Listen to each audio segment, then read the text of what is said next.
Hello ladies and gentlemen, welcome back, Force here, and today we will be taking a look at Icewind Dale, Icewind Dale 2, and Aarklash Legacy. These are three RPGs that are near and dear to my heart, and they all so happen to be part of a daily special deal for GOG.com's DRM-free winter sale today.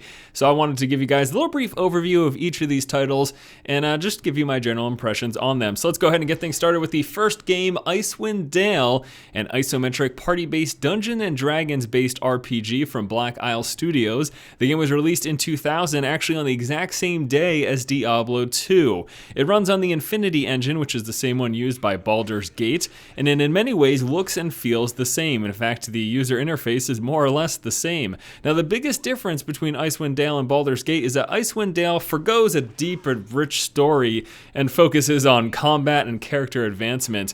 You begin the game by creating a party of up to 6 characters based on the second edition D&D rules, in which you get to pick the gender, race, class, alignment, abilities, skills, appearance, bio, and name.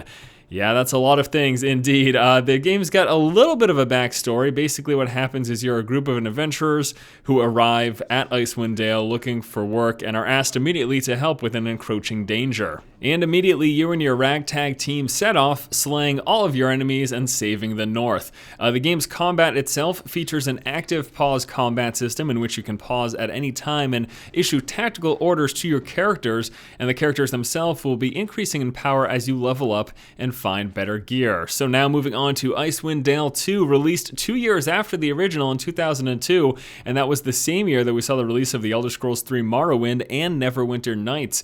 This was actually the final game that was developed on the Infinity engine, and it pretty much took everything that prior Infinity games had learned and made a very solid product. This was using actually the 3rd edition of the D&D rule set, upped from the 2nd edition used in the previous Icewind Dale. You start off similarly to the first game by picking up to 6 party members. There was also pre-built parties available with a little bit of backstory to themselves. The game is more action-packed right from the get-go than the original. As soon as your group arrives to the port town of Targos, it is immediately under attack by a band of goblins, and then you save the town, go out, and save the rest of the North. The game received critical and fan praise despite being relentlessly difficult. So both Icewind Dale 1 and 2, although launching among stiff competition with Diablo 2 launching the same day as Icewind Dale, and Morrowind and Neverwinter Nights launching in the same year as Icewind Dale 2, they both set their own place in the market and were very, very well-respected games in the genre. Now moving on to a more recent indie title, Aarklash Legacy, a modern-day party-based RPG from Cyanide Studios that released in September of 2013, so just a few months ago.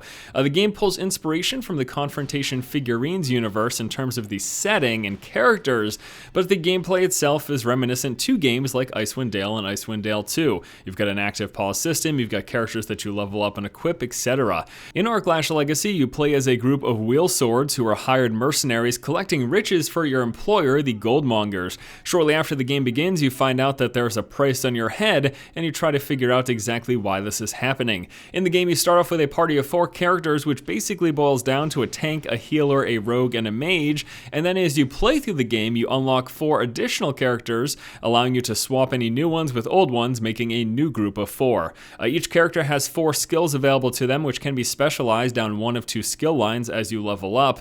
Characters also acquire equipment for 4 slots, the amulets, rings, earrings, and relics. Now, the combat in this game is very difficult. It features an active pause system in which you can, again, tactically order your units around, make sure they're in the right position, and it is very much necessary, especially in the higher difficulties, that you use this system. Otherwise, you'll be quickly inundated with spells and be faced with a lot of dead characters. Now, the game's story and voice acting is really hit or miss. A lot of times I feel like it's missed, but the combat is a lot of fun in Aarklash Legacy, and it really pulls me back to my experiences with Icewind Dale 1 and 2, in that the story sort of takes a back seat, but the gameplay itself is a heck of a lot of fun.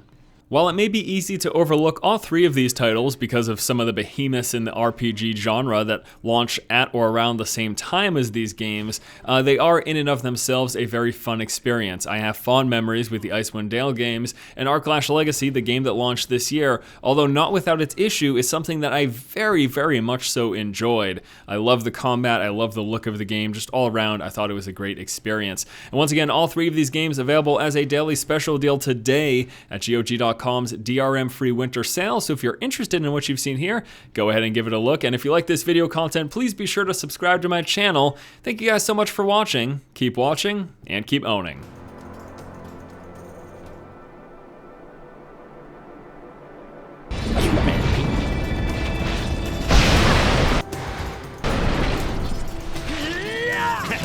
Be healed, friend.